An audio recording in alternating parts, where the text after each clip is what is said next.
Welcome to this explainer. Today, we're decoding the real engine behind every successful business move, and that's the role of research and marketing. If you've ever wondered how top brands just seem to read your mind or launch the absolute perfect product at exactly the perfect time, well, it's not magic. It really just comes down to transforming raw data into powerful business-building strategies. So let's kick things off with a bit of a tough question. Are you just guessing in business? Because that's a serious danger.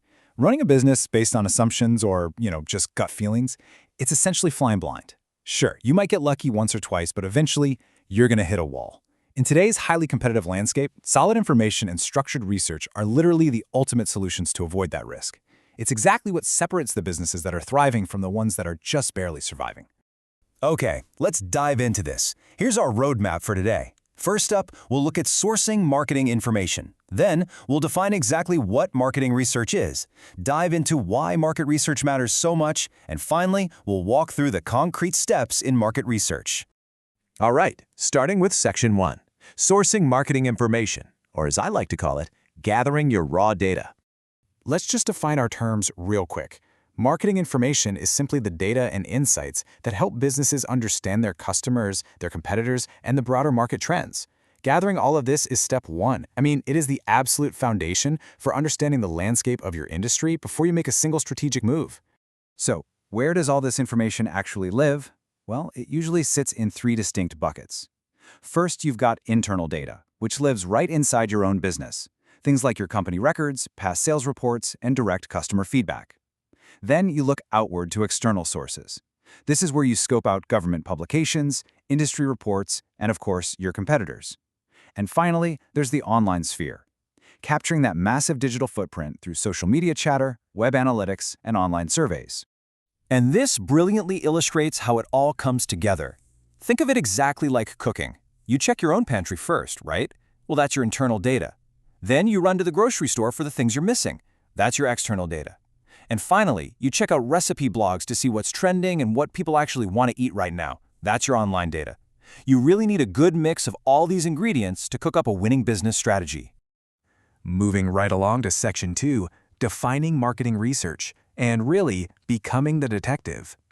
So what do we do once we have all those ingredients? This is where marketing research actually steps in. It's defined as the systematic process of collecting and analyzing information to guide business decisions. Now, I really want to emphasize those two words, systematic and analyzing, because this isn't just staring at a giant pile of data and making a wild guess. No, this is a highly structured, intentional process where all that raw data gets actively transformed into a sharp, strategic tool.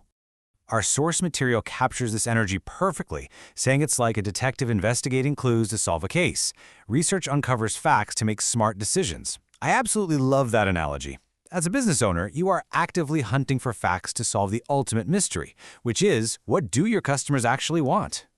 Now, what's really interesting about this slide is how these key elements lock together to act almost like a shield for your business. By engaging in systematic data collection to really understand customer needs and preferences, you're actively eliminating those risks we talked about at the very beginning. You are entirely replacing assumption-based guesswork with solid evidence-based insights for your overall strategy.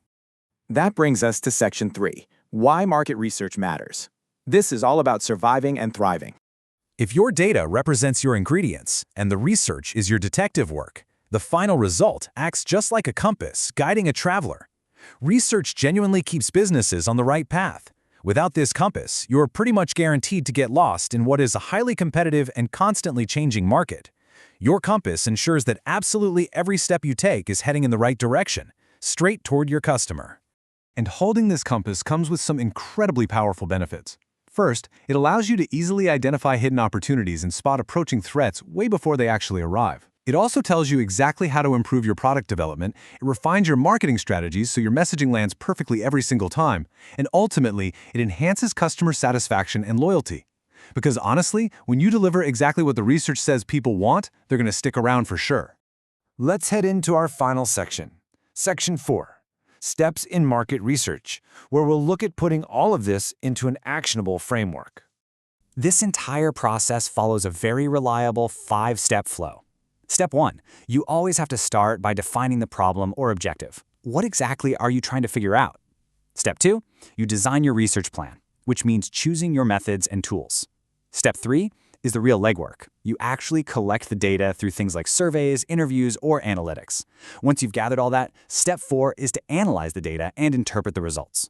And finally, step 5, you present those findings and use them to make confident, evidence-based decisions.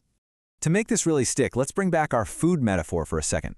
The steps in market research map perfectly to baking a cake. I mean, nobody wants to just throw a plain bag of flour into the oven and hope for the best, right? You start with a recipe, that's designing your plan. You gather your ingredients, that's collecting your data.